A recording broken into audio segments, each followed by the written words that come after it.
أعوذ بالله من الشيطان الرجيم. بسم الله الرحمن الرحيم. الحمد لله الذي نور قلوب العارفين بنور معرفته وأثبت فؤاد أنبيائه وأوليائه بقصص الأنبياء والمرسلين وأكمل إيمان المسلمين والمؤمنين بولاية علي أمير المؤمنين عليه السلام.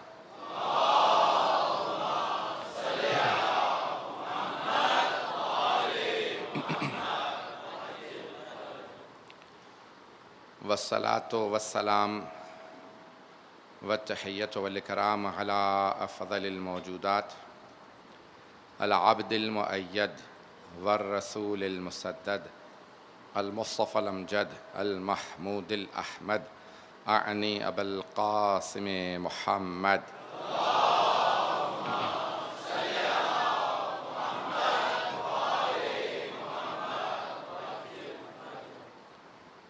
وعلى روحه ونفسه وصهره ووسيه سيد الأتقياء والأصفياء مولى الموالي إمام المتقين علي بن أبي طالب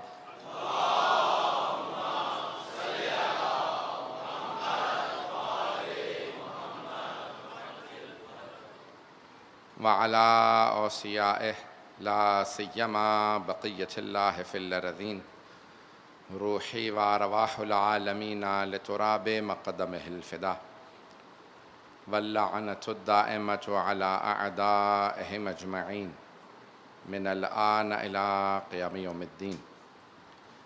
أما بعد فقد قال سيد الساجدين وزين العابدين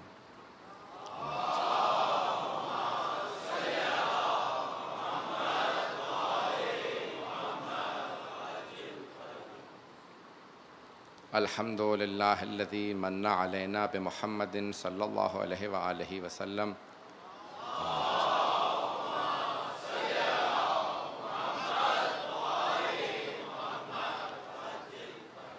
دون الأمم الماضية والقرون السالفة صلوات على محمد وآل محمد.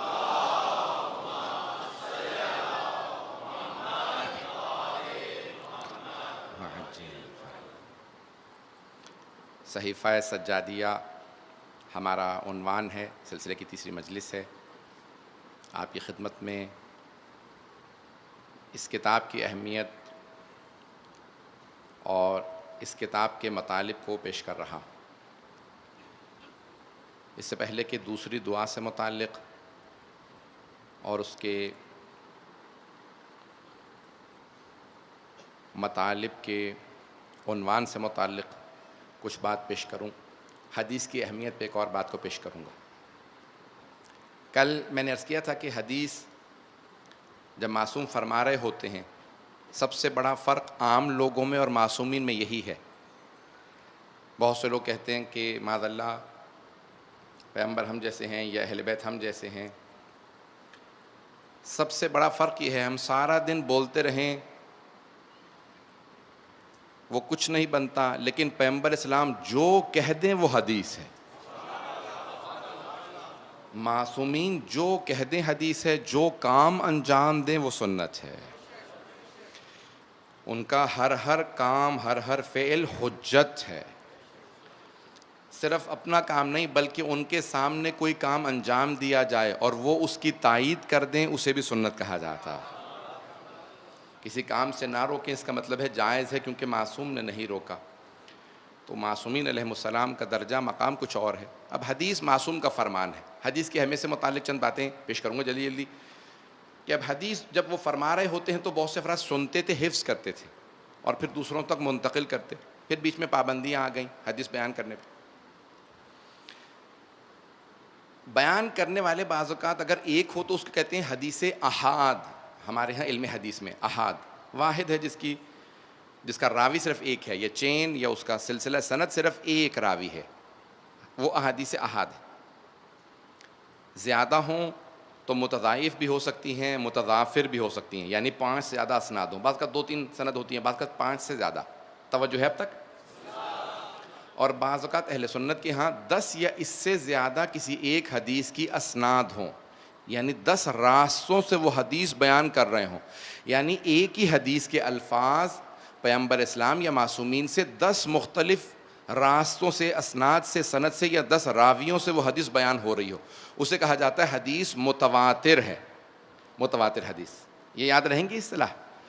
اب احاد اور متواتر ذہن میں رکھیے گا. متواتر جب کئی راوی بیان کرنے والے ہوں اور کئی مرتبہ بیان نہیں کر رہے، وہ خود لکھوا رہے ہیں، لکھو اسے دوسروں تک منتقل کرنا. صحیفہ سجادیہ کا کمال یہ ہے کہ امام نے وہ دعائیں مانگی ہیں، کئی لوگوں نے سنی، پھر امام نے اپنے دونوں بیٹوں کو لکھوائیں اور کہا آگے منتقل کر دینا. اب ایک نہیں، کئی معصومین سے، کئی راستوں سے اس کی اسناد موجود ہے.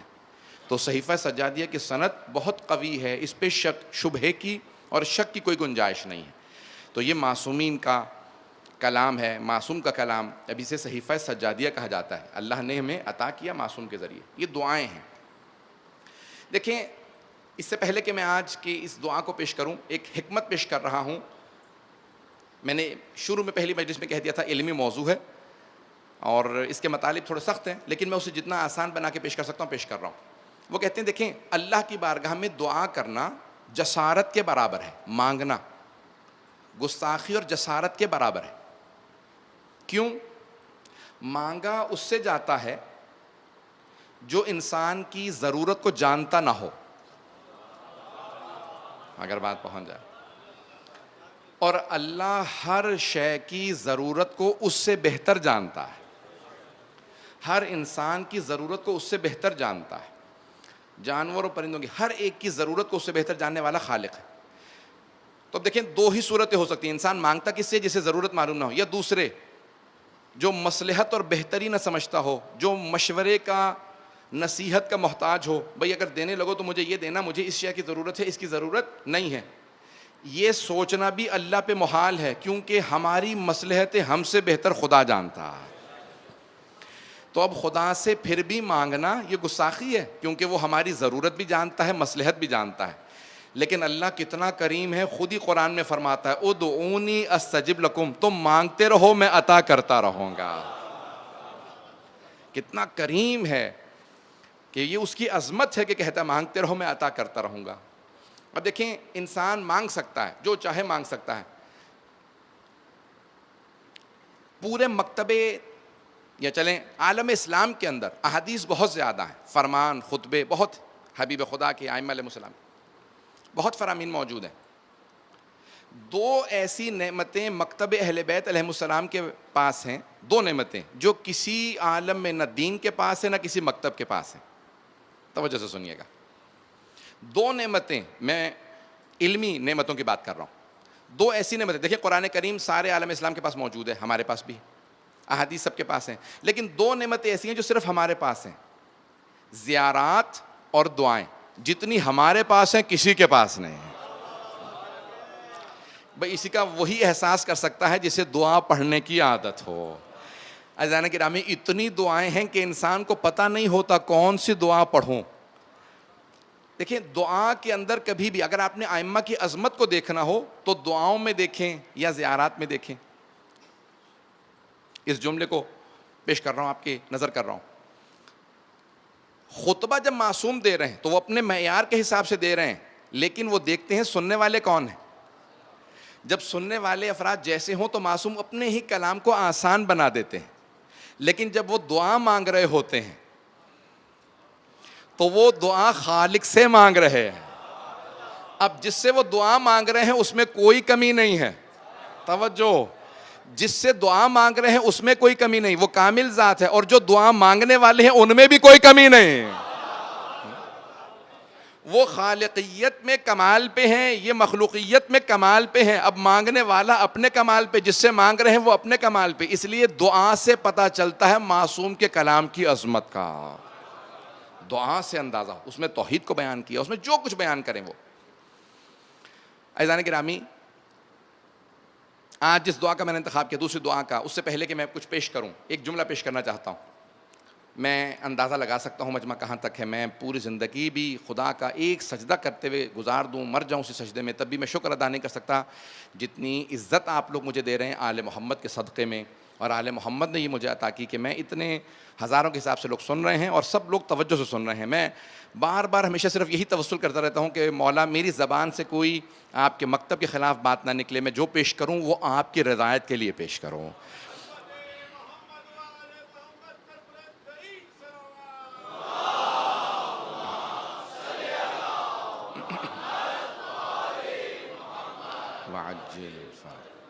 اس مطلب کو خاص طور سے اپنے نوجوانوں کے لیے, اور میں سب نوجوانوں کو تاکید کروں گا کہ تعلیم ضرور حاصل کریں, علم ضرور حاصل کریں. علم حاصل کرنا بہت ضروری ہے. مکتب اہل بیت کے ماننے والوں کے لیے تحصیل علم ضروری ہے. کبھی یہ نہ سوچیں میری عمر گزر گئی, نہیں, کبھی ایسا نہیں. ایک بہت بڑے دانشور نے جو مسلمان بھی نہیں ہے وہ کہتا ہے جب میں نے صحیفہ سجادیہ پڑھی تو پڑھنے کے بعد اس نتیجے پہ پہنچا کہ اگر آج کسی قابل ترین پروفیسر سے کہا جائے تمہارے پاس 5 سال ہیں, تمہیں پی ایچ ڈی دی جائے گی, اسکالرشپ دیا جائے گا, وظیفہ لگایا جائے گا, پیسے دیے جائیں گے, سکون سے بیٹھ کے ایک ایسی دعا لکھ دو, ایک ایسی دعا لکھ دو جیسی امام سجاد نے مانگی ہے. کہاں وہ 58 دعائیں جو صحیفہ سجادیہ میں موجود ہیں. اگر کسی سے کہا جائے نا کہ وظیفہ ملے گا, اسکالرشپ ملے گا, سکون, پی ایچ ڈی ملے گی, ڈگری ملے گی, پیسے ملیں گے, سکون سے آرام سے بیٹھ کے ایک دعا لکھ دو, 5 سال کی مدت ہے, تو کہا کوئی سوچ کے ایسی دعا نہیں لکھ سکتا جیسی امام نے فی البدی دعائیں مانگی ہیں. فی البدی یعنی جو سوچ کے نہیں, دعا بیٹھے ہیں مانگنے کے لیے تو کلام صحیفہ سجادیہ بنتا چلا جا رہا. اللہ اکبر. جب میں سوچتا ہوں کہ ہم کس مکتب میں آئے ہیں کہ جہاں ائمہ علیہ السلام جب دعا مانگتے ہیں تو صحیفہ سجادیہ بن جاتی ہے, جہاں انبیاء سلام کر کے کہیں. اب ہم اس کے جملوں کو پیش کرنا چاہتے ہیں. آج دوسری دعا کا انتخاب کیا, امام نے خود ترتیب بتائی, یہ میں نے دعائیں مانگی ہیں ان کو اس ترتیب سے لکھو. دوسری دعا جب شروع کرتے ہیں تو کہا پہلی حمد پہ ہے, تحمید اللہ کی حمد کو بیان کیا. اور یہاں آج ہمیشہ جب یہ دعا شروع کریں گے اکثر ائمہ الحمدللہ سے شروع کرتے ہیں. اللہ نے اپنے کلام کو الحمد سے شروع کیا. تمام تعریفیں اللہ کے لیے, تمام تعریفیں اس ذات کے لیے جس نے, میں تو یہ کہتا ہوں تمام تعریفیں اس اللہ کے لیے جس نے محمد و آل محمد کو بنایا. جس کی مخلوق ایسی ہو وہ خالق کیسا ہوگا. تو عزیزان گرامی کے اب یہاں امام شروع کرتے ہیں. اب یہاں نعت بجا لا رہے ہیں, کہتے ہیں الحمدللہ الذی من علینا بمحمد صلی اللہ علیہ وآلہ وسلم.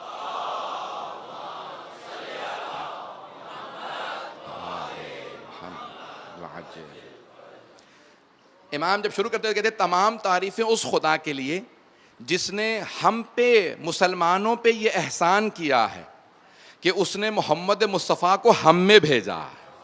میں جملہ اگر پہنچا پاؤں, اگر اس جملے کی عظمت کا آپ کو اندازہ ہو جائے کہ امام کیا فرما رہے ہیں. دون الامم الماضیہ, امم جمع ہے امت کی. امام کہتے ہیں پچھلی امتوں کے بجائے اللہ نے اس امت کو محمد مصطفیٰ عطا کیے.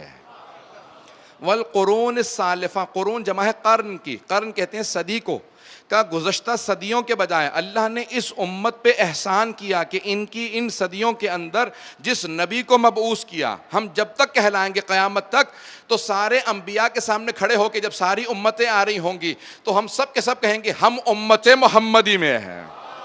اللہ اکبر. بہت بڑا جملہ ہے. میں آج صرف اس جملے پہ پڑھنا چاہتا ہوں کہ مولا فرما رہے ہیں کہ اللہ کا یہ منع لقد, اب قرآن کی آیت بھی ہے سورہ آل عمران آیت نمبر 164 میں, لقد من اللہ علی المؤمنین اذ بعث فیہم رسولا منہم یتلو علیہم آیاتہ ویزکیہم ویعلمہم الکتاب والحکمہ وان کانوا من قبل لفی ضلال مبین. وہ اللہ وہ ہے جس نے ان لوگوں کے درمیان اپنے رسول کو مبعوث کیا ہے جو ان پہ اس کی آیتوں کی تلاوت کرتا ہے, ان کے نفوس کو, ان کے جسموں کو, روحوں کو پاک کرتا ہے.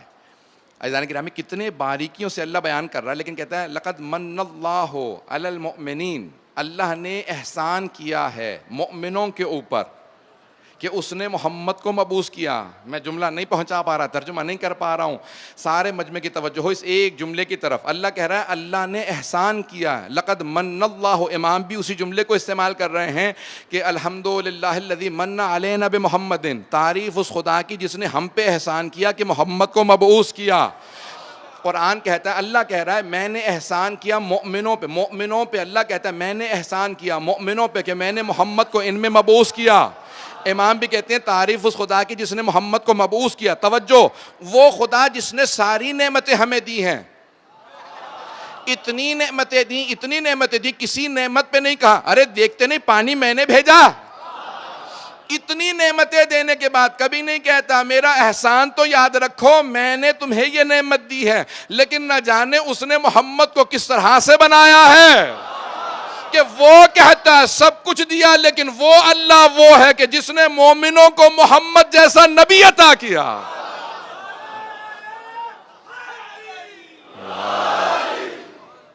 کتنی عظمت ہے اللہ سبحانہ و تعالیٰ کی.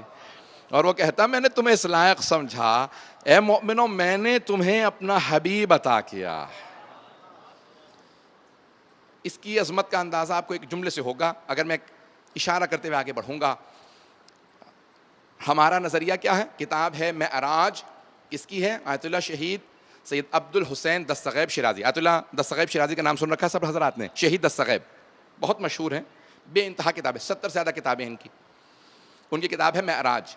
وہ کہتے ہیں معراج پیغمبر کے لیے نہیں تھی, خاص طور سے سارے مجمع کی مجھے توجہ چاہیے اس ایک جملے کی طرف.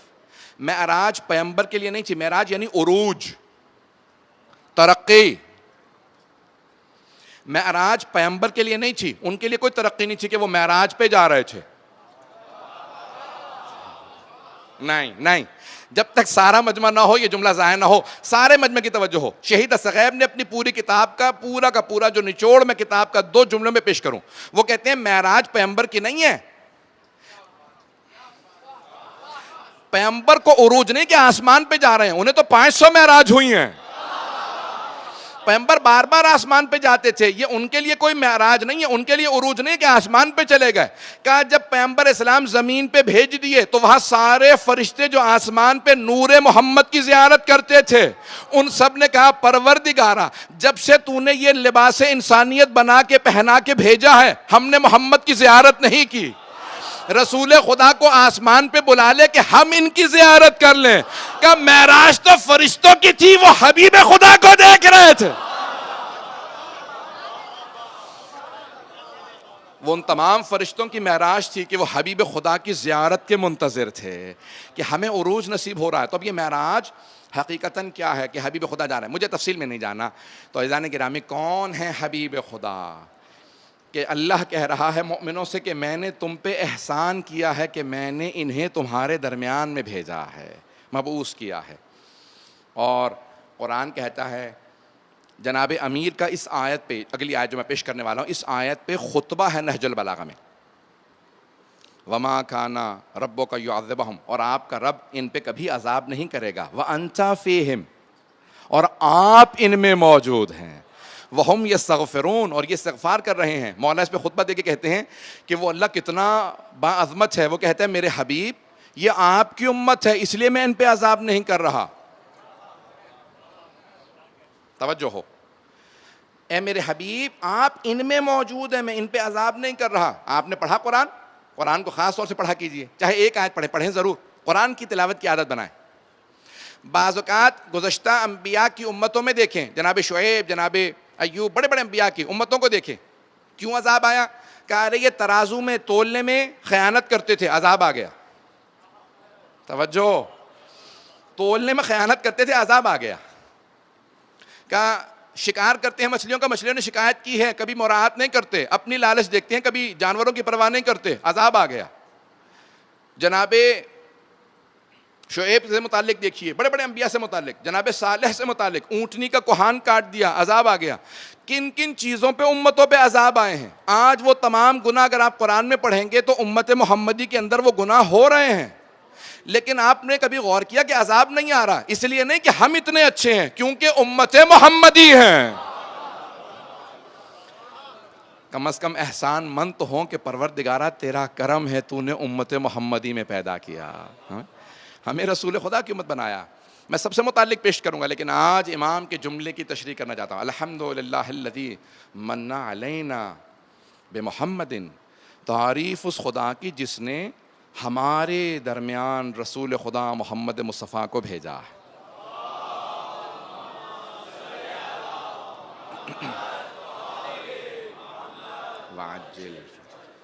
دعاؤں میں جہاں پہ بھی جائیں آپ، کسی بھی امام کی دعا ہو، امیر المؤمنین علی بن ابی طالب علیہ السلام سے لے کے 12ویں امام تک کی سب کی دعاؤں میں دیکھیں رسول خدا کا خاص ذکر ملے گا۔ وہی بتا سکتے ہیں عظمت رسول خدا جو اہل بیت ہوں، اہل بیت محمدی تو بتا سکتے ہیں۔ تو آل محمد علیہ السلام نے بتایا ہے۔ عزیزان گرامی پیش کر رہا ہوں کون ہے، یہاں تک چند احادیث کو جلیلی پیش کروں گا۔ یہاں تک دعاؤں میں ہے، ائمہ علیہ السلام کہتے ہیں، احادیث میں ہے کہ الدعاء محجوب، دعا ایک حجاب میں رہتی ہے۔ ایک مثال دینا چاہتا ہوں،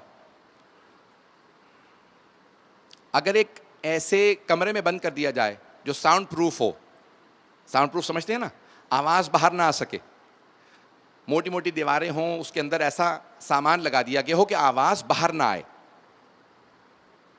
وہاں پہ آپ کھڑے ہو کے چیختے رہیے، جتنے بھی لوگ باہر ہیں کچھ نہیں سن سکیں گے۔ کیوں؟ کیونکہ وہ ساؤنڈ پروف ہے، اس کی آوازوں کو بند کر دیا، باہر نہ آ سکیں۔ امام فرماتے ہیں کہ دعا محجوب ہے، حجاب میں رہتی ہے، اس کی آواز باہر ہی نہیں جاتی، آپ ہی تک رہتی ہے۔ توجہ توجہ، سارے مجمع کی توجہ ہو، مجھے سارے مجمع کی توجہ چاہیے۔ عزیزان گرامی معصوم فرماتے ہیں دعا محجوب یعنی چھپی ہوئی رہتی ہے، آواز ہی نہیں جاتی، یہ دعا یہیں رہ جاتی ہے، عرش تک جاتی ہی نہیں ہے، پروردگار سنتا ہی نہیں۔ کیوں؟ اس لیے نہیں کہ وہ نہیں سن سکتا، کیونکہ ہمارے گناہ اتنے زیادہ ہوتے ہیں کہ اگر چاہتے ہو خالق سنے تو پھر جتنے بھی گناہ ہو پھر بھی وہ خالق دعا کو سنے گا اگر پہلے اور بعد میں محمد و آل محمد پہ صلوات پڑھو۔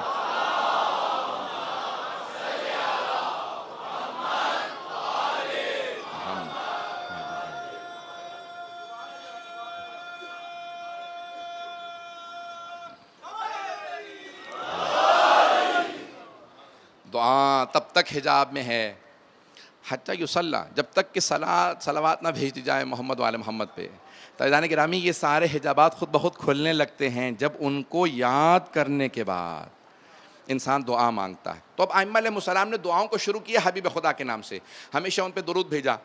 آئیں ذرا ایک اور چند احادیث حبیب خدا سے متعلق پیش کرنا چاہتا ہوں کہ ان سے متعلق کیوں۔ اب ایک سیرہ حلبیہ سے پیش کر رہا ہوں، شیعہ سنی کتابوں میں موجود ہے، جلد نمبر 1 کے اندر ہے۔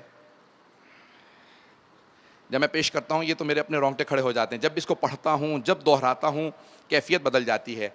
کہ اللہ نے جناب موسیٰ کو کہا، اے موسیٰ کلیم اللہ، میرا ایک مقرب بندہ، بہت میرا مقرب تھا، میرا ولی تھا، اس کا انتقال ہو گیا ہے ایک بستی میں، لوگوں نے اسے دفنایا نہیں ہے، آپ جائیے جا کے اس مقرب بندے کو دفنا دیجئے۔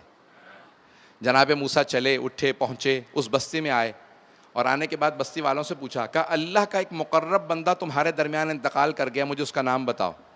سب ایک دوسرے کو دیکھنے لگے، کہا کوئی اللہ کا مقرب بندہ انتقال کر گیا؟ کہا نہیں۔ کہا اے موسیٰ، ہماری بستی میں اللہ کے کسی مقرب بندے کا انتقال نہیں ہوا۔ جناب موسیٰ نے کہا پروردگارہ تو نے اسی بستی میں بھیجا تھا۔ کہا موسیٰ اسی بستی میں انتقال ہوا۔ کبھی تمہارے درمیان میں ہے؟ اللہ کہتا ہے اسی بستی کے اندر ہے۔ سب ایک دوسرے کو دیکھنے لگے، پوچھنے لگے، ہر گھر میں پوچھا، بستی چھوٹی سی تھی، کہ اس گھر میں کسی اللہ کے مقرب کا، کسی مقرب بندے کا، اللہ کا بہت قریبی ہو، اللہ کا محبوب ہو، اس کا انتقال ہوا؟ کہا نہیں۔ جناب موسیٰ نے کہا اچھا کسی کا انتقال ہوا؟ کہا ہاں، ایک بہت گنہگار تھا، بد کردار تھا، ہم اس کا جنازہ اٹھا کے کوڑے پہ پھینک آئے ہیں، ہم نے اسے دفنایا نہیں ہے۔ تو جناب موسیٰ گئے، کہا پروردگارہ کہیں یہی تو نہیں ہے؟ کہا ہاں موسیٰ یہی میرا مقرب تھا۔ توجہ رکھیے گا میرے ساتھ، کہ یہی میرا مقرب تھا۔ جناب موسیٰ نے اٹھایا، اسے غسل و کفن دیا، جنازہ پڑھایا، دفنایا، پھر سوال کیا، کہ پروردگارہ یہ ساری بستی کہتی ہے گنہگار تھا، تو کہتا ہے تیرا مقرب تھا، پروردگارہ راز کیا ہے؟ کہ موسیٰ بستی بھی صحیح کہتی ہے، انہوں نے صرف اس کے گناہ دیکھے۔ توجہ، کہ بستی بھی صحیح کہتی ہے، انہوں نے صرف اس کے گناہ دیکھے ہیں، کہ پروردگارہ تجھے کیوں اتنا پسند تھا، تیرا اتنا مقرب کیوں بنا؟ کہ موسیٰ اس کی ایک عادت تھی، کلما نشرت تورات، کلما نشرت تورات، جب بھی توریت کھولتا تھا، وَنَظَرَ عَلَىٰ اسمِ محمد، میں توجہ سارے مجمع کی، کہ موسیٰ اس کی ایک عادت تھی، بہت گنہگار تھا، میں جانتا ہوں گنہگار تھا، لیکن موسیٰ اس کی ایک عادت تھی، مجھے کیوں اتنا پسند تھا، کلما نشرت تورات وَنَظَرَ إِلَىٰ اسمِ محمد قَبَّلَهُ وَوَضَعَهُ عَلَىٰ عَيْنَيْهِ وَصَلَّى عَلَيْهِ، موسیٰ جب بھی توریت کھولتا، میرے حبیب محمد مصطفیٰ کے نام کو دیکھتا تو چومتا تھا، آنکھوں سے لگاتا، پھر ان پہ صلوات پڑھتا تھا۔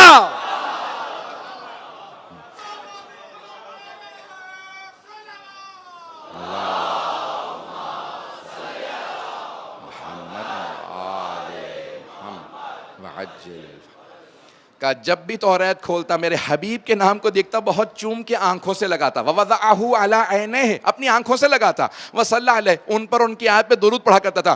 کہ موسیٰ وہ سارے گناہ ایک طرف، لیکن وہ اس کی ایک عادت مجھے اتنی پسند تھی، میں نے اسے اپنا مقرب بنا دیا تھا۔ ارے حبیب خدا کے نام سے محبت رکھنے والا ایسا ہو، نام سے نہیں پہنچا سکا بھئی، یہ ملا نہیں تھا، شخصیت کو نہیں جانتا تھا، زیارت نہیں کی تھی، صحابی نہیں بنا تھا، صرف نام سے اتنی محبت تھی۔ جسے نام سے اتنی محبت ہو، گنہگار بھی ہو تو مقرب ہے، اور جسے آل سے محبت ہو،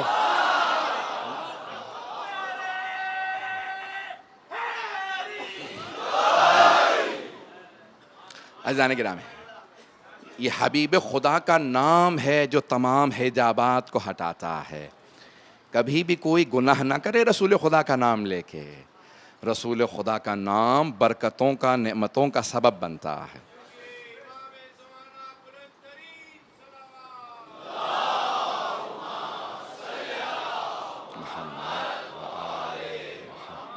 وعجل فرجہ۔ تو عزیزان گرامی، آپ نے دیکھا قنوت کے اندر بھی جب ہم دعا مانگتے ہیں تو پہلے اللہم صلی علی محمد وعلی محمد پڑھتے ہیں، آخر میں بھی کیوں؟ مولا یہ صلوات ہی کیوں قبول ہے؟ کہا اللہ نے بھی تو کہا ہے نا، ان اللہ وملائکتہ یصلون علی النبی یا ایھا الذین آمنوا صلوا علیہ وسلموا تسلیما۔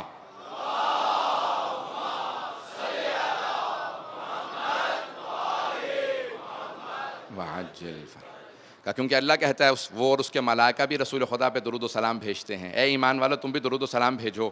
تو اس لیے یہ وہ عبادت ہے جو کسی حالت میں رد نہیں ہے۔ اگر ابتدا رد نہ ہو، انتہا رد نہ ہو، تو پھر جو درمیان میں شے ہوگی وہ بھی رد نہیں ہوگی۔ تو اس لیے دعا کو ہمیشہ جب بھی رکھو درمیان میں رکھو درود و صلوات کے۔ ایک جملہ پیش کر رہا ہوں، اب ہم یہ کیونکہ آیت میں ہے ان اللہ و ملائکتہ یصلون علی النبی، نبی پہ درود بھیجتے ہیں، تو ہم کیوں کہتے ہیں اللہم صلی علی محمد وعلی محمد؟ ہم بھی کہتے ہیں اللہم صلی علی محمد۔ توجہ ہے بھائی، آیت نے کہا ہے یصلون علی النبی، نبی پہ درود بھیجتے ہیں، نبی پہ سلام بھیجتے ہیں، تو پھر ہم کیوں آل کو لازماً شامل کرنا سمجھتے ہیں، لازم سمجھتے ہیں؟ تو کیونکہ حبیب خدا نے فرمایا، سارے صحابہ کا مجمع تھا، لا تصلوا علیہ صلاۃ البترا، مجھ پہ دم بریدہ صلوات مت بھیجا کرو۔ قیل یا رسول اللہ ما صلاۃ البترا، صحابہ کرام رضوان اللہ تعالی علیہم اجمعین نے کہا کہ یا رسول اللہ یہ دم کٹی صلوات کیا ہوتی ہے، دم بریدہ صلوات کیا؟ کہ جب تم مجھ پہ صلوات بھیجتے ہو میری آل کو شامل نہیں کرتے، تو یہ دم بریدہ صلوات ہے۔ جب بھی مجھ پہ درود بھیجو، صلوات بھیجو تو میری آل کو ضرور شامل کرو، کیونکہ میرے دشمن مجھے ابتر کہا کرتے تھے، اللہ نے مجھے کوثر عطا کیا۔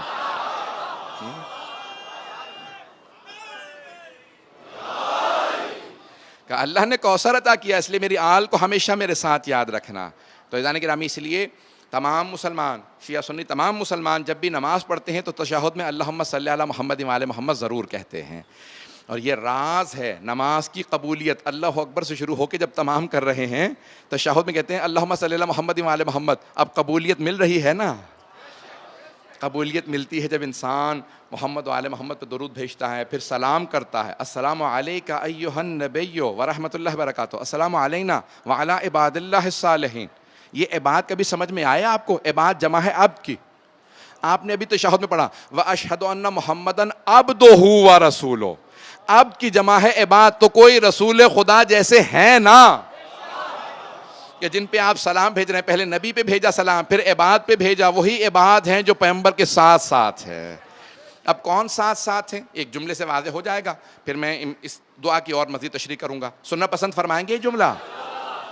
آپ کی محبتوں کی نظر کر رہا ہوں، عقیدتوں کی، کہ جس پیارے انداز سے سب سن رہے ہیں، کہ جناب امیر فرماتے ہیں اگر تم نے سنت نبوی کو سمجھنا ہو تو مجھ سے سمجھنا، میں پیغمبر کے ساتھ مکے میں بھی تھا، مدینے میں بھی تھا، میں پیغمبر کے ساتھ سفر میں بھی تھا، حضر میں بھی تھا، مسجد میں بھی تھا، گھر میں بھی تھا، فرش پہ بھی تھا، عرش پہ بھی تھا۔ میں پیغمبر کے ساتھ ایسے رہا کرتا تھا جیسے اونٹنی کا بچہ ماں کے ساتھ رہا کرتا۔ مجھے توجہ چاہیے اس جملے کی طرف۔ جب بھی معصوم کوئی مثال دے اس میں حکمت ضرور ہوتی ہے۔ مولا فرماتے ہیں میں حبیب خدا کے ساتھ ایسے رہا کرتا تھا جیسے اونٹنی کا بچہ ماں کے ساتھ رہتا۔ اور اتنے جانوروں کے بچے ماں کے ساتھ رہتے ہیں، جب بھی کوئی تشبیہ دے نا معصوم، جیسے کہا اسد اللہ، شیر سے تشبیہ دی ہے تو شیر کے اندر شجاعت ہوتی ہے، تو وجہ تشبیہ کیا؟ تشبیہ کیوں دی ہے؟ شجاعت کی وجہ سے۔ جب بھی معصوم کوئی استعارہ استعمال کریں، کوئی مثال استعمال کریں، اس کی حکمت کو سمجھنا بڑا ضروری ہوتا ہے۔ تو امیر فرماتے ہیں، حضرت امیر کہتے ہیں میں حبیب خدا کے ساتھ ایسے رہا کرتا تھا جیسے اونٹنی کا بچہ ماں کے ساتھ رہتا ہے۔ ارے گھوڑے کا بچہ بھی ماں کے ساتھ رہتا ہے، بکری کا بچہ بھی ماں کے ساتھ رہتا ہے، گائے کا بچہ بھی ماں کے ساتھ، کتنے جانوروں کے بچے ماں کے ساتھ، لیکن اونٹنی کے بچے کی خصوصیت یہ ہے نہ وہ کبھی ماں سے بہت آگے جاتا، نہ ماں سے تجاوز کرتا ہے، نہ ماں سے پیچھے رہتا، نہ کبھی دائیں جاتا ہے نہ کبھی بائیں، ماں کے قدم پہ قدم رکھ کے چلتا ہے۔ جو قدم پہ قدم رکھ کے چلے، رسالت میں آپ کے ساتھ، اسے علی کہتے ہیں۔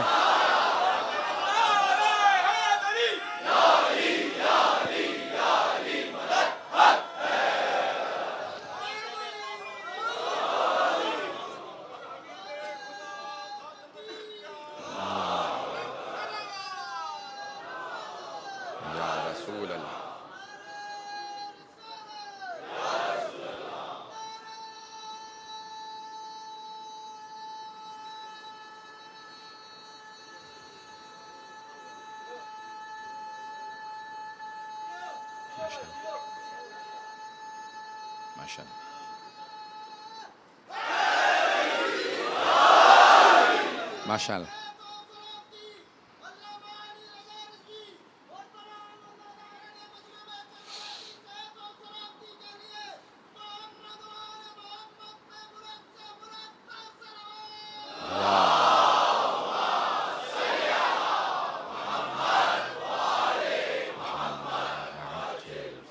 غور فرمایا عزیزان کرام کہ دعائیں مستجاب ہوتی ہیں محمد و آل محمد کے تذکرے سے، ان کا نام لینے سے دعا قبول ہوتی ہے۔ تو امام سجاد نے اپنی تمام دعائیں، حتی دعائیں مکارم الاخلاق دیکھیں، دوسری دعائیں دیکھیں، دعائے توبہ دیکھیں، ہمیشہ حبیب خدا کا نام ہوگا، پہلے ان کا واسطہ ہوگا، ان پہ درود ہوگا۔ تو دعاؤں کے مستجاب ہونے کے لیے حبیب خدا اور ان کی آل کا ذکر ضروری ہے۔ اور بہت سے افراد بعض اوقات ذہن میں ایک شبہ لے آتے ہیں کہ نہیں رسول خدا اور ان کی آل سے توسل کرنا یہ معاذ اللہ بدعت ہے یا شرک ہے۔ آئیے ذرا مختصر سا جواب دوں گا۔ عزیزان گرامی، ان کے نام سے کوئی بھی شے منسوب ہو جائے تو وہ تبرک بن جاتی ہے۔ بہت سے لوگ پہنچ گئے، ان کے نام سے کوئی بھی شے منسوب ہو تو وہ تبرک ہے، دعا بھی ہو تو باعظمت ہے کیونکہ ان کی دعا ہے۔ اور یہ ہمارا عقیدہ نہیں ہے، صحابہ رضوان اللہ علیہم کا بھی یہی عقیدہ تھا، صحابہ کا بھی یہی عقیدہ تھا۔ جب پیغمبر وضو بجا لاتے تھے تو صحابہ وہ وضو کا پانی زمین پہ گرنے نہیں دیتے تھے۔ مورخین نے لکھا، شیعہ سنی مورخین نے، صحابہ ظرف میں وہ پانی لے لیتے تھے، کہا یہ پانی گرنے نہ دینا، برتن میں رکھ لو، اگر کوئی بیمار ہوگا تو پلا دینا۔ تو تبرک کے منکروں کو بتا دیجئے صحابہ بھی تبرک کو مانتے تھے۔ رضوان اللہ علیہم، حبیب خدا کے بدن سے مس ہوا پانی، اور خدا کی قسم یہاں تک ملتا ہے کہ دعا کیوں مستجاب نہ ہو۔ میں واقعہ پڑھ رہا تھا وحید خراسانی کتاب میں، کہتے ہیں کہ ایک صحابی کا بچہ بیمار ہوا، اس نے فوراً کہا جاؤ جا کے حبیب خدا کی ابا سے ایک دھاگا نکال لاؤ۔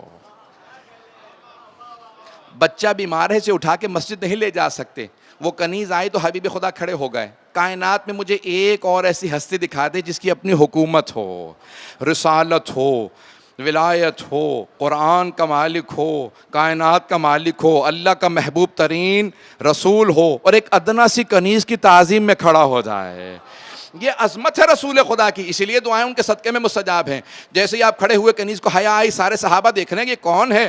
کنیز چلی گئی، دوسری مرتبہ تیسری، جب تیسری مرتبہ آئی حبیب خدا نے ابا اتاری رکھ دی، اس نے دھاگا نکالا جانے لگی. صحابہ نے کہا یا رسول اللہ معاملہ کیا ہے؟ کہا یہ کسی گھر سے آئی ہے، سوال کرو کیوں آئی تھی. بھائی جو بغیر سنے بغیر پوچھے جانتا ہو اسی کو تو کہتے ہیں علم غیب. کون کہتا ہے حبیب خدا کے پاس علم غیب نہیں تھا؟ تو کہا کہ پوچھو اس سے، سوال کرو کنیز سے کیوں آئی. کہا میں جس گھر سے آئی ہوں بچہ بیمار تھا، انہوں نے کہا تھا کہ ابا کا ایک دھاگا لے آؤ. حبیب خدا نے جب ابا رکھی، میں نے دھاگا نکالا، وہ کنیز اس گھر کے اندر گئی، بچے کے سر پہ دھاگا رکھا پیغمبر کی ابا کا، وہ بچہ شفا یاب ہو گیا. صحابہ اس بچے کو پیغمبر کے پاس لے کے آئے. آپ کی ابا کے دھاگے کا اثر یہ ہے. جسم کے لباس کے دھاگے کا اثر ایسا ہو، ارے لباس کا اثر ایسا ہو تو آل کا اثر کیسا ہوگا؟ عزیزان گرامی، حبیب خدا کے نام کا اثر ہے. حبیب خدا جب بھی دعائیں مانگیں کبھی بھی ایسا نہ کریں کہ حبیب خدا کا نام نہ ہو. محمد و آل محمد کے نام کے ساتھ دعا کو شروع کریں. بات واضح ہو گئی ہے؟ اب آئیے ذرا، امام نے اس دعا کے اندر صفات کو بیان کیا. کہا حبیب خدا خلق عظیم کے مالک تھے. خلق عظیم دو چیزیں ہیں، ایک ہے خلق، دوسرے خلق. انسان کیسا بنایا گیا اسے خلق کہتے ہیں، اور اس کا اخلاق کیسا ہے اسے خلق کہتے ہیں. خلق اور خلق. خلق بہت سے لوگوں نے لکھا خلق ہے. ایک ہے انسان کا اپنا اخلاق، کردار، دوسرا ہے اس کے جسم، اس کا چہرہ. میں کیسا ہوں اس پہ میرا کوئی قابو نہیں، کنٹرول نہیں. اللہ نے مجھے جیسا بنا دیا، یہ میرا چہرہ، لیکن میرا کردار، میرا عمل کیسا ہے یہ میرا اختیار ہے. بہت سے لوگ پہنچ گئے. مجھے سارے مجمع کی دوبارہ توجہ چاہیے اس مطلب کی طرف. عزیزان گرامی، اللہ سبحانہ و تعالیٰ نے حبیب خدا کو بہت خوبصورت بنا کے بھیجا، نور بنا کے بھیجا، پاک بنا کے بھیجا، طیب و طاہر بنایا. لیکن اخلاق تو پیغمبر کا اپنا تھا، کردار تو ان کا اپنا تھا. اب سمجھ میں آیا اللہ کو اتنے محبوب کیوں تھے. میں نے جتنا اچھا بنایا تھا اس سے اچھا اخلاق انہوں نے سمجھایا. اب یہاں روک کے ایک اور جملہ پیش کر رہا ہوں. عزیزان گرامی، اب امام حسین کے جملے کی عظمت کو سمجھیں جو جناب علی اکبر علیہ السلام سے متعلق کہا. پروردگارہ گواہ رہنا، ہم اس نوجوان کو بھیج رہے ہیں جو تیرے نبی کا سب سے مشابہ ہے، قولاً و فعلاً و منطقاً، کردار میں، رفتار میں، گفتار میں. بھئی یہ جناب علی اکبر علیہ السلام کا کمال نہیں تھا کہ ان کا چہرہ پیغمبر جیسا تھا، یہ تو اللہ کا کمال تھا کہ اس نے علی اکبر کو پیغمبر جیسا بنایا. لیکن یہ جناب علی اکبر کا کمال تھا کہ ان کا کردار پیغمبر جیسا تھا. اور فرمائے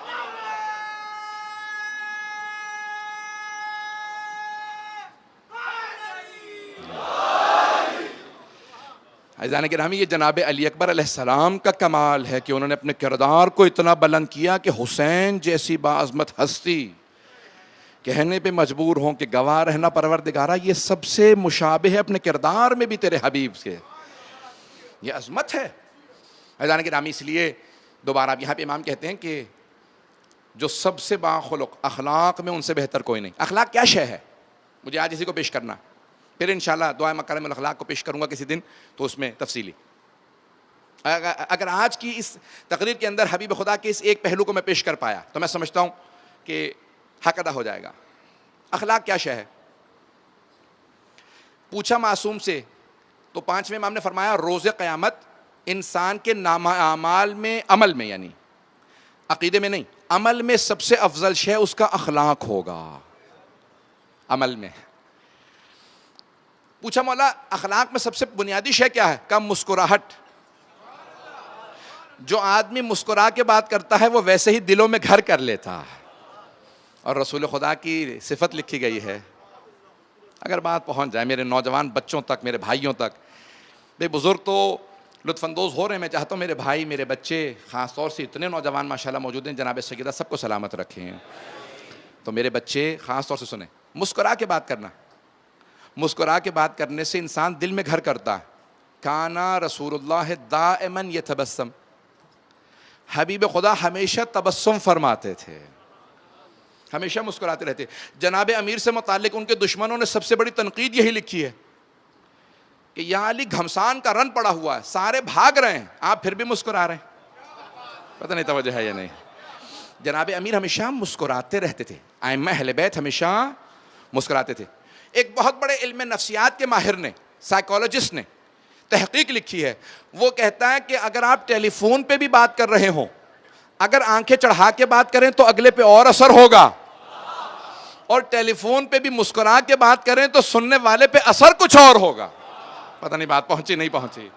اس مسکراہٹ کا بڑا اثر ہوتا ہے، تلخ سے تلخ بات کہیں مسکرا کے تو اس کا اثر کچھ اور ہے۔ عزیزان گرامی، اخلاق، حبیب خدا کسی کافر سے بھی پیش آتے ہیں تو اخلاق سے، یہاں تک کہ قرآن کی آیت ہے، اسی سورہ آل عمران کے اندر ہے، لو کنت فظا غلیظ القلب لانفضوا من حولک، اے میرے حبیب اگر آپ کرخت مزاج ہوتے، تلخ مزاج ہوتے، غصے والے اور برے مزاج کے ہوتے تو سب کے سب آپ کو چھوڑ کے چلے جاتے۔ یہ آپ کا اچھا اخلاق ہے کہ آپ نے سب کو اپنی طرف جذب کر لیا، یہ آپ کی کشش اخلاق۔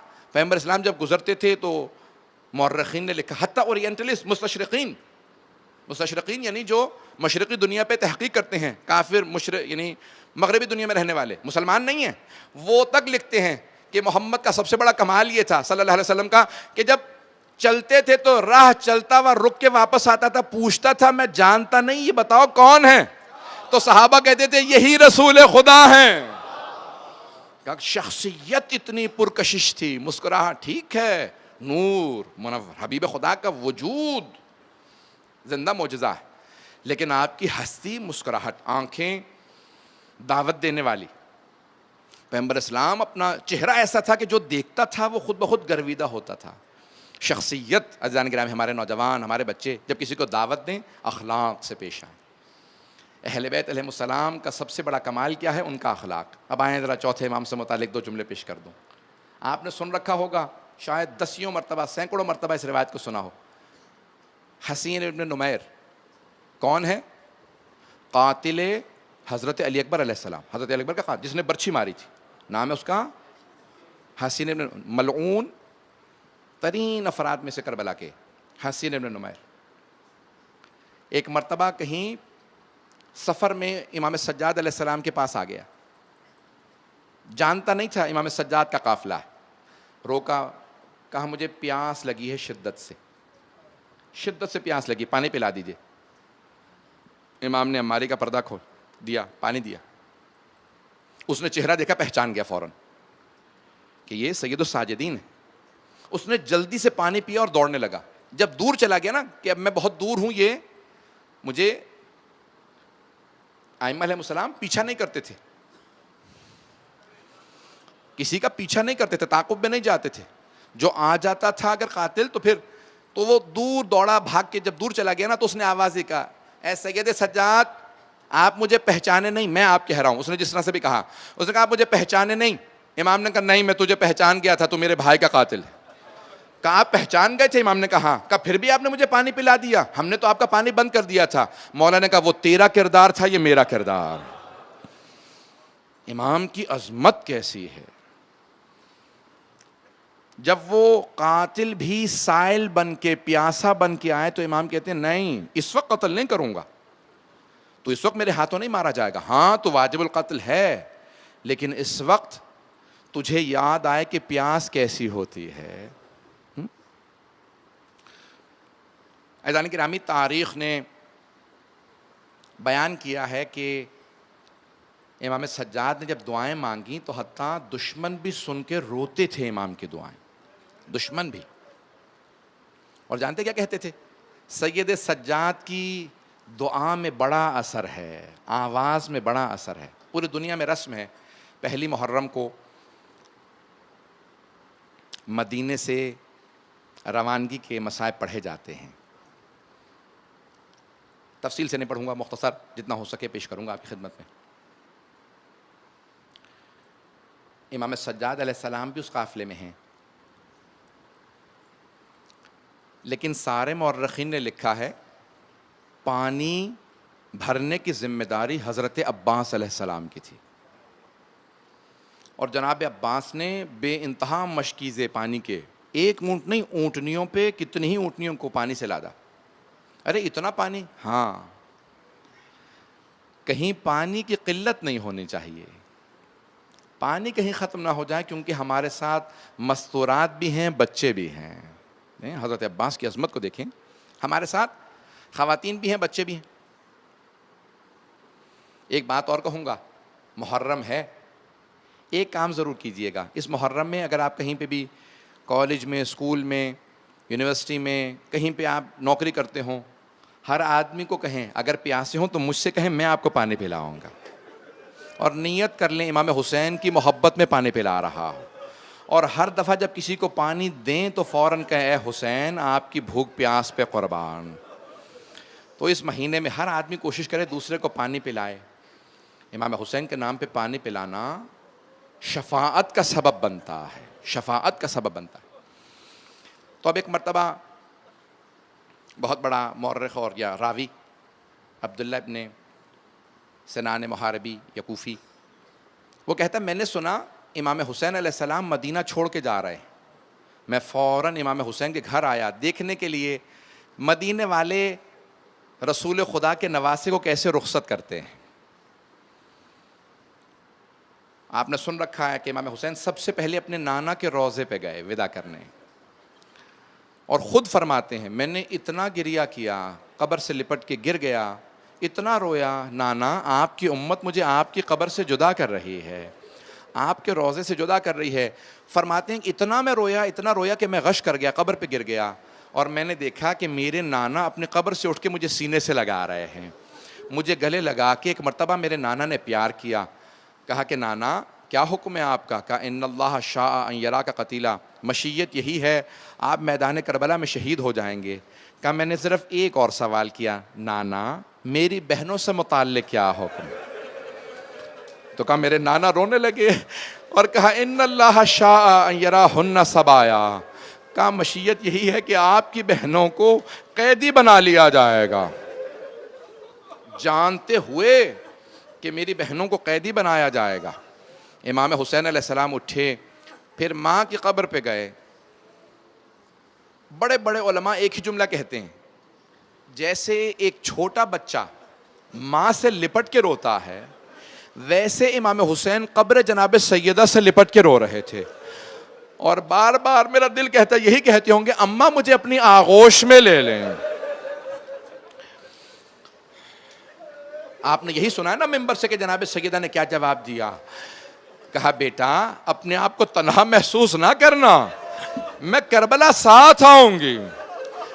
میرا دل کہتا ہے جناب سیدہ نے یہ بھی کہا ہوگا، بیٹا صرف ساتھ نہیں آؤں گی، جب آپ پشت ذوالجناح سے زمین پہ آئیں گے میں اپنے برقعے کا دامن پھیلاؤں گی.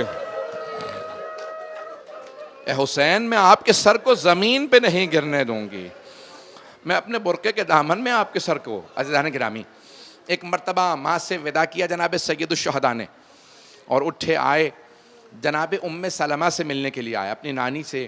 کہا نانی اماں میں عراق جا رہا ہوں، کربلا جا رہا ہوں، بس کربلا کا نام سننا تھا. حضرت ام سلمہ رونے لگیں. اہل سنت کی بھی تاریخ میں ہے، حتیٰ ترمذی کے اندر حدیث میں بھی ہے، روایات میں ہے کہ جناب ام سلمہ رونے لگی. کہا اے حسین کربلا مت جائیے گا، آپ کے نانا نے مجھ سے کہا تھا آپ کربلا میں مارے جائیں گے. تو امام حسین نے کہا نانی اماں وہ وقت آ گیا ہے میری شہادت کا. تو جناب ام سلمہ بہت روئیں، بہت روئیں. بھائی سب کے سب ایک ہی سوال کر رہے ہیں، اے حسین کربلا کیوں جا رہے ہیں؟ کہا شہادت کے لیے. کہا جب شہادت کے لیے جا رہے ہیں تو ہمیں سمجھ میں نہیں آ رہا بہنوں کو ساتھ کیوں لے جا رہے ہیں؟ تو بس ایک ہی جملہ سب نے لکھا ہے. امام حسین نے فرمایا کہ میری شہادت سے میرے نانا کا دین بچے گا اور میری بہنوں کی وجہ سے میری شہادت بچے گی. اگر بہنیں ساتھ نہ ہو تو میرا پیغام کون پہنچائے گا؟ یہ ہر جگہ جا کے بتائیں گے حسین باقی نہیں ہے، یہ نواسہ رسول ہے. بس بھئی چلیں، آخری جملے سن لیجیے. 4 سے 5 منٹ کی زحمت دوں گا، لیکن میرا وعدہ ہے ہر آنکھ میں آنسو ہوگا. اب عبداللہ ابن سنان کہتا ہے جب میں پہنچا نا امام حسین کے گھر تو میں نے دیکھا گھر کے باہر دروازے کے سامنے حسین مسند بچھائے بیٹھے ہیں. اے حسین آپ کی عظمتوں کو سلام. کبھی ایسا بھی وقت آنا تھا حسین گھر کے باہر مسند بچھا کے بیٹھے. گھر کے باہر مسند بچھائے بیٹھے ہیں، کہا جوانان بنی ہاشم سامنے کھڑے ہیں۔ ایک مرتبہ جب سارا کا سارا پانی لادا اور ایک مرتبہ دیکھا کہ اونٹ موجود ہیں، اونٹنیاں موجود ہیں، جناب عباس سے کہا اونٹنیوں پہ اماریاں لگا دو، اور ایک مرتبہ کسی کنیز سے کہا بیبیوں کو بلاتی جاؤ، ان کو سوار کرا دیا جائے۔ ایک مرتبہ ساری بیبیاں آ رہی ہیں، میں سارا مختصر کر رہا ہوں۔ ایک مرتبہ کسی خادمہ نے اندر سے آواز دی، کسی کنیز نے کہا حسن مجتبیٰ کی بیوہ آ رہی ہے۔ سید الشہداء نے آواز دی، قاسم، عبداللہ، آگے بڑھو، ماں کو ناقہ پہ سوار کرا دو۔ ایک بیٹے نے اپنا گھٹنا زمین پہ رکھا، اماری کا پردہ ہٹایا، دوسرے نے بازو تھاما، کہا مادر گرامی ناقہ پہ سوار ہو جائیے۔ اتنے میں کسی نے اندر سے کنیز نے آواز دی، ارے لیلا آ رہے ہیں۔ آواز دی، علی اکبر، ماں کو سوار کرا دو۔ میرا دل کہتا یہ بیبیاں سوچتی ہوں گی آج تو سوار کرا دیا۔ اجرکم اللہ، اجرکم اللہ۔ بس بھئی راوی کہتا ہے اتنے میں اندر سے آواز آئی، علی کی بیٹی ام کلثوم تشریف لا رہی ہیں۔ راوی کہتا ہے میں نے دیکھا حسین نے آواز دی، عباس آگے بڑھو، علی اکبر آگے بڑھو، قاسم، عبداللہ، اون محمد سوار کراؤ۔ ایک نے اماری کا پردہ ہٹایا، کسی نے گھٹنا زمین پہ رکھا، ایک نے بازو تھاما، جناب ام کلثوم کو سوار کرا دیا۔ بس بھئی راوی کہتا ہے کہ ایک مرتبہ اندر سے آواز آئی، علی کی بیٹی زینب کبریٰ، ارے زینب کبریٰ تشریف لا رہی ہیں۔ اجرکم اللہ۔ ایک سوال کروں، میں بھی اگلے مصائب نہیں پڑھوں گا، میں مصائب نہیں پڑھ رہا، ایک سوال میری طرف دیکھیے گا، ایک سوال کروں، جب آپ روتے ہیں آپ کو کوئی تازیانے تو نہیں مارتا؟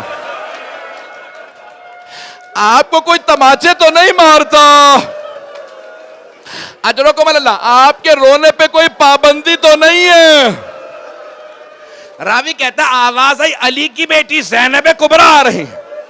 راوی کہتا میرا تعجب بڑھ گیا جب میں نے خود دیکھا حسین اپنی مسند سے کھڑے ہو گئے، کہا عباس اماری کا پردہ ہٹاؤ، علی اکبر اپنا گھٹنا زمین پہ رکھو۔ حسین نے بازو تھاما، جناب زینب نے کہا بھیا آج میں عباس سے سوار نہیں ہوں گی، آج علی اکبر سے سوار نہیں ہوں گی، آج اون محمد سے سوار نہیں، بھیا مجھے معاف کر دو، آج میں آپ سے بھی سوار نہیں ہوں گی۔ پھر کس سے سوار ہوں گی جناب زینب؟ کہا بھیا اسے بلائیں جو 11 محرم کو مجھے ناقہ پہ سوار کرائے گا۔ میرے مولا حسین نے آواز دی، او میرا سید سجاد، او میرا عابد،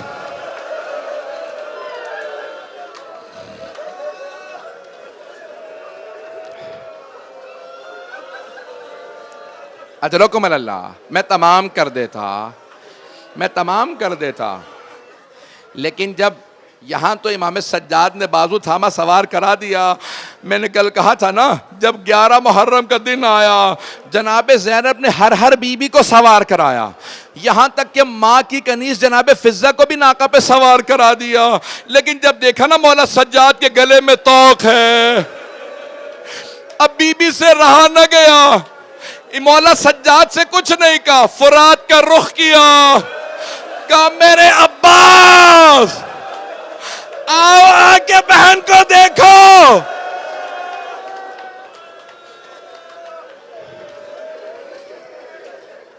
الا لعنت اللہ علی القوم الظالمین وسیعلم الذین ظلموا ای منقلب ینقلبون۔ 2 منٹ بیٹھیں گے، میں دعا کروا دوں۔ جب آنکھ میں آنسو ہو دعا رد نہیں ہوتی۔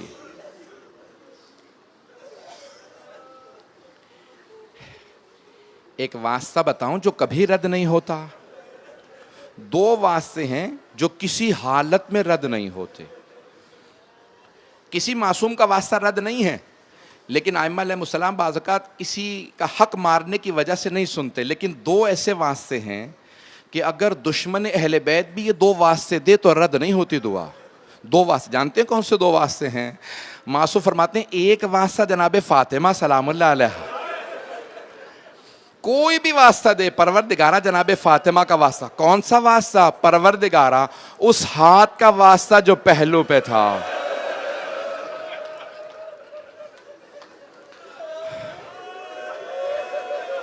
اور دوسرا واسطہ جو کبھی رد نہیں ہوتا، یہاں تک کہ امام زمانہ نے فرمایا میرے ماننے والوں سے کہنا جب بھی میرے ظہور کی دعا مانگیں یہ والا واسطہ دیں. وہ دوسرا واسطہ کون سا ہے؟